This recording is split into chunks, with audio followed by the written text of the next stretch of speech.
Hello, everybody. Yes, this is MC. I'm back. We're still in We Agnostic, step 2.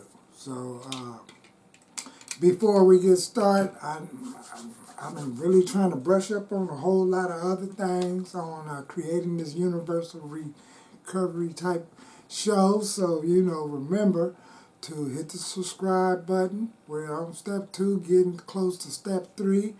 And, what I would like to say, the last time I left off, it was about that word bedevilment, being bedeviled. So,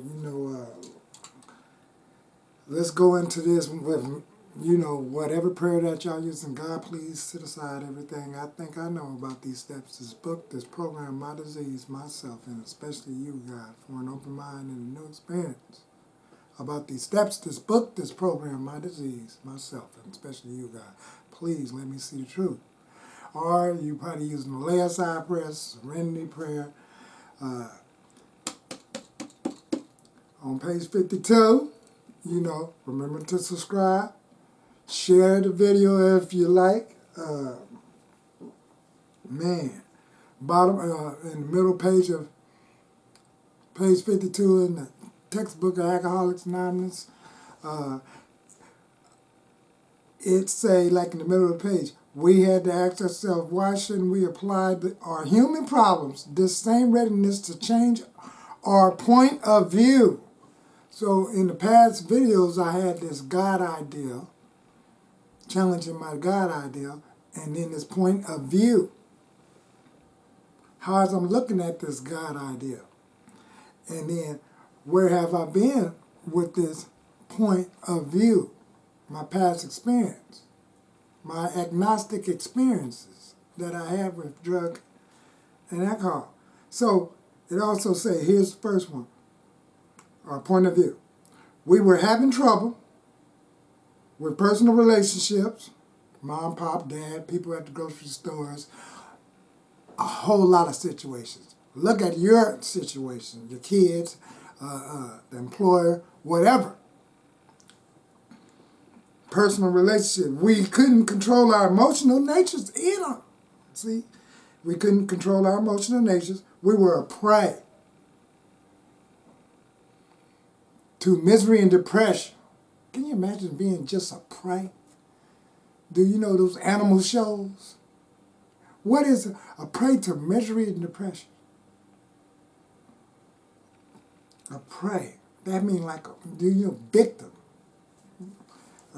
We was always going off the path.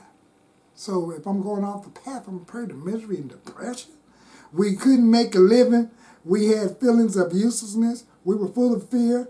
We were unhappy. We couldn't seem to be a real help to other people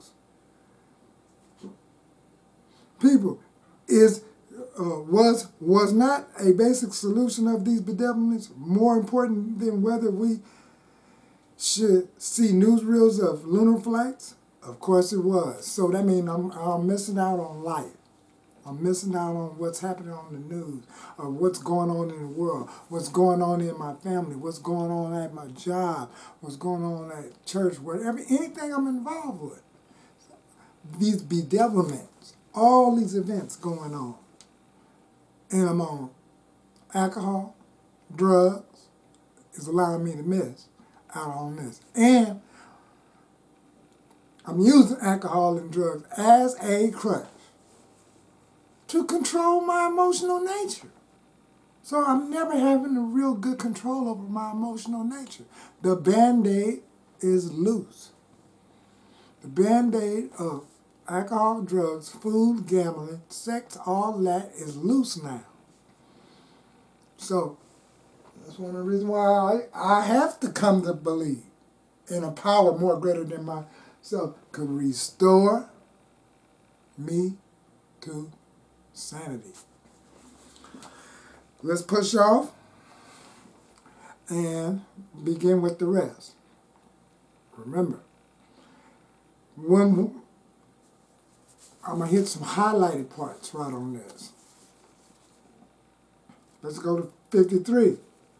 Logic is great stuff. We like it. We still like it. It It is not by chance we were given the power to reason. So even with reasoning, just simple reasoning, common sense wasn't enough to keep me stopped. Remember back in the day, Reagan's wife, Mrs. Reagan, said, just say no. Commercials we had on TV. This is your egg on drugs. Just looking at that, just having the view of saying, wow, that should be enough to say, man, I'm not going to touch that stuff. But it wasn't. And just say no wasn't either. Because if it was really about just say no, or looking at a commercial, or do, man, all you gotta just do is just just tell yourself. If it was about just tell yourself, we wouldn't have no Alcoholics Anonymous, Narcotics Anonymous, Debtor Anonymous, Clutter Anonymous, Gambling Anonymous, over Compulsion Anonymous, Cocaine Anonymous. We wouldn't have none of these programs. We wouldn't have none of these fellowships, We wouldn't even have treatment centers. So,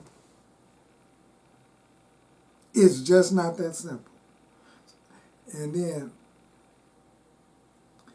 I'm going to go right over here.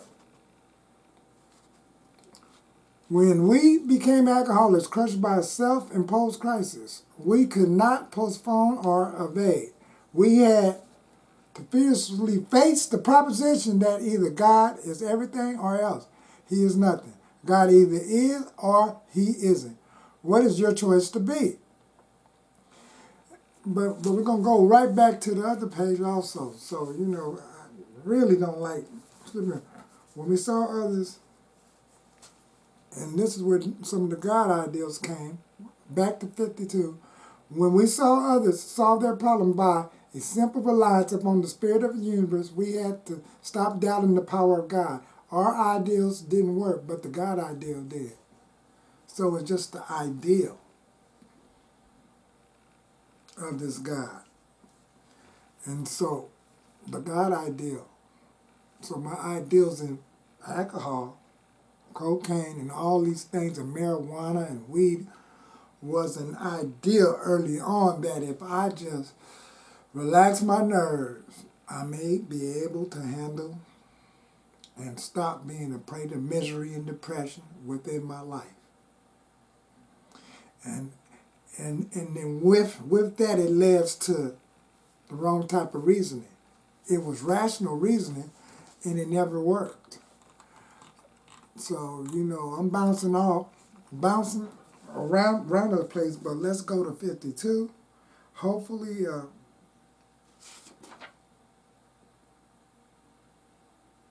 there's some more questions.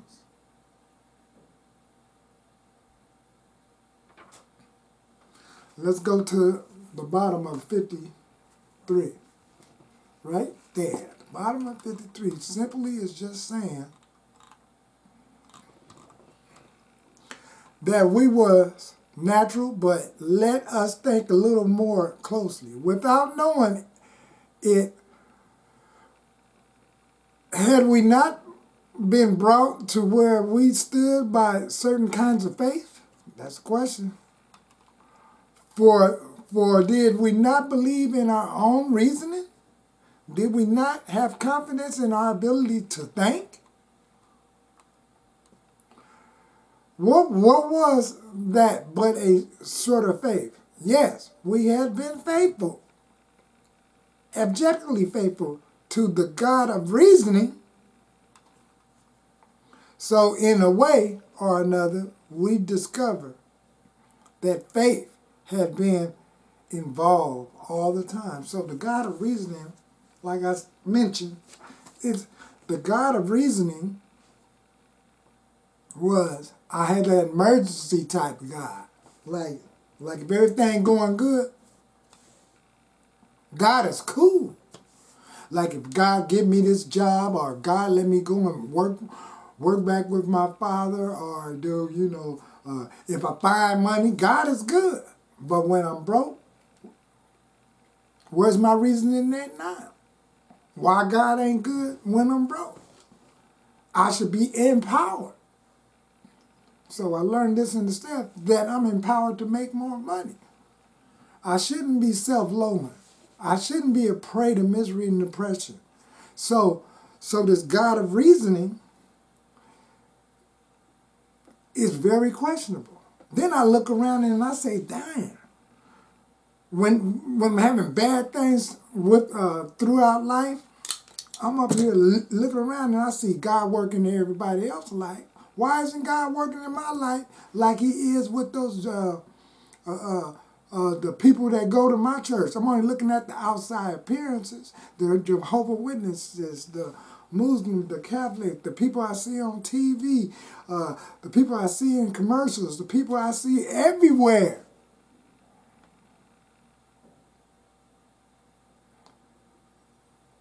So it's like this God of reasoning. So if God is like so darn good and always good, where is my rationalization and my reasoning coming from?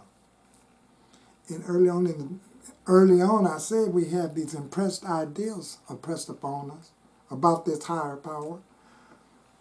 It was impressed upon me. So I'm up here thinking if God is going to be good, so what I'm not learning is how to control my emotional nature. I'm a prey to misery and depression. So as soon as a challenge comes in front of the gambleraholic, alcoholic, crackaholic, alcoholic, sexaholic or something,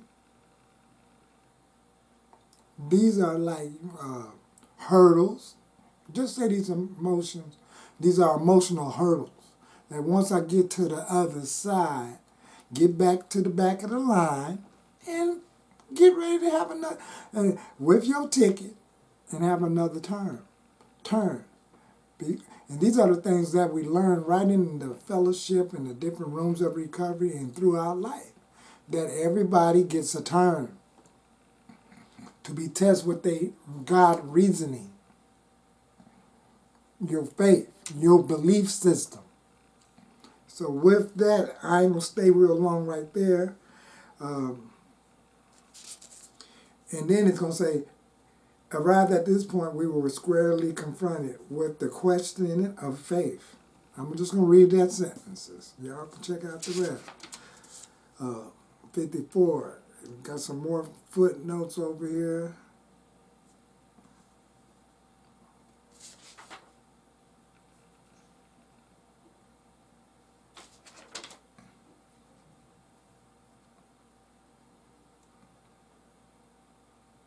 And then it say, and that's what it say on 54. In one form or another, we have been living by faith and little else. So I have been living by a result of if I put something in my body, I'm going to get a result that allow me not to be challenged with my emotional nature. So that's all what is really going on because I'm really trying to dodge out being a prey to misery and depression. 55, page 55.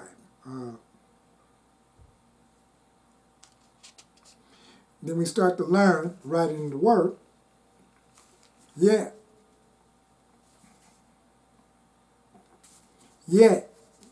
next time I clock in, yet we have been seeing another kind of flight.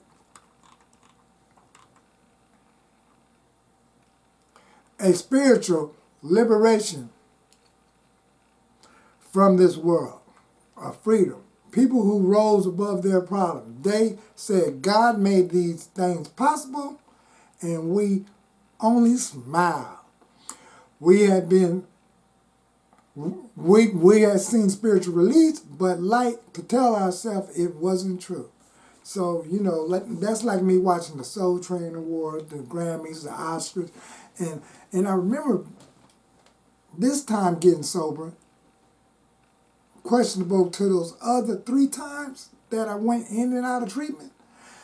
I noticed that people that was receiving these awards and these accolades, sometimes the first person, first thing they did when they got to the podium, when the applause stopped, is that they thanked God.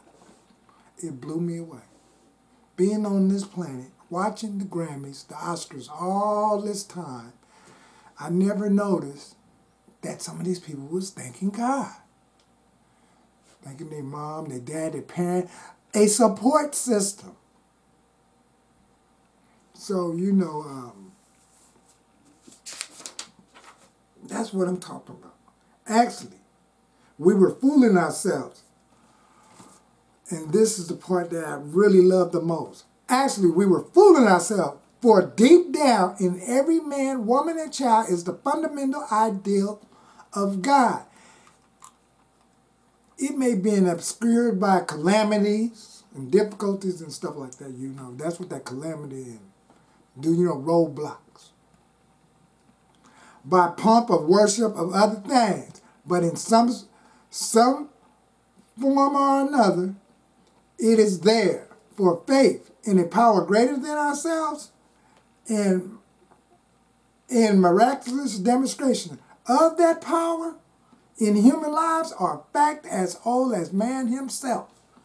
See, this is why people need a teacher or a sponsor to go through certain works throughout life, to stay connected to whatever community center, church, or faith, or belief, or denomination, and ask questions, and be rooted with a certain freedom and liberation to go over these hurdles.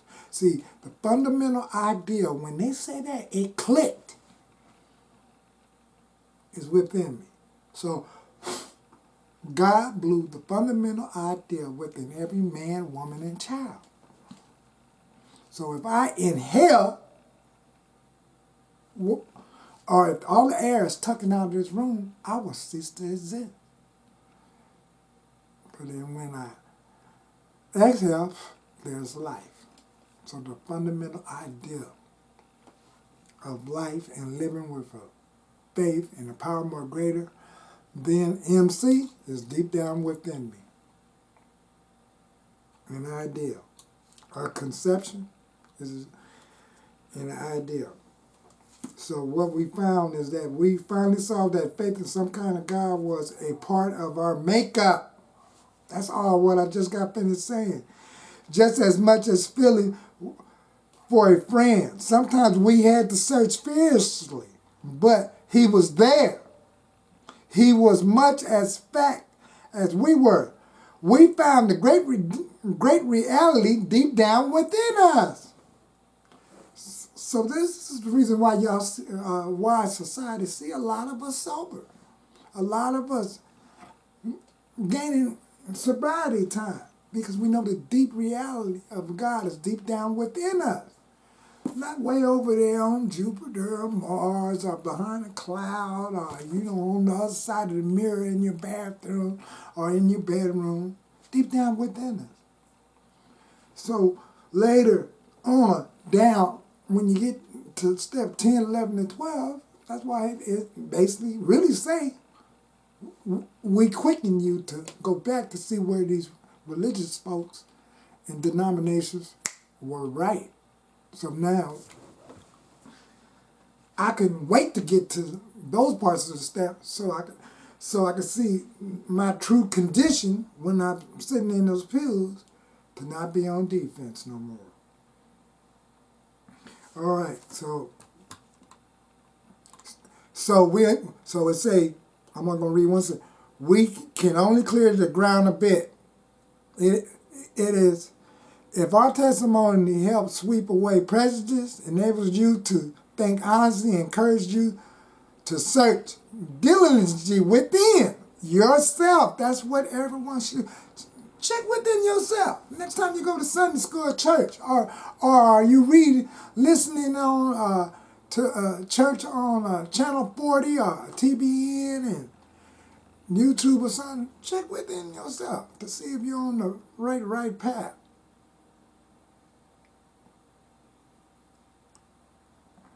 And in the last analysis, it is only there that he may be found. It was so with us in the fellowship. We can only clear the ground a bit. That's what I said. In this book,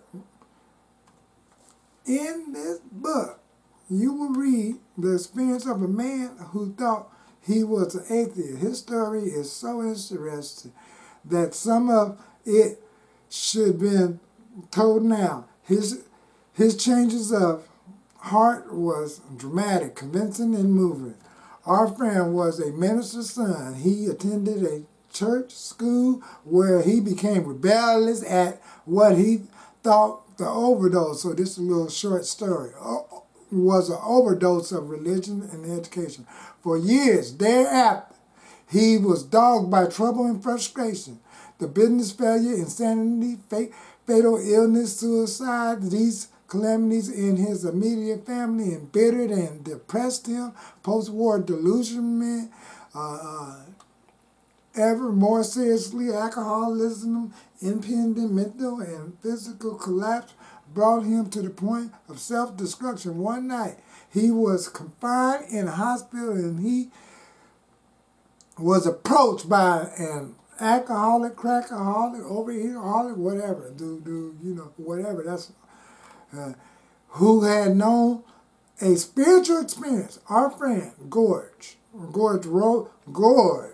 rose as he bitterly cried out, "If there is a God, he certainly hasn't done anything for me."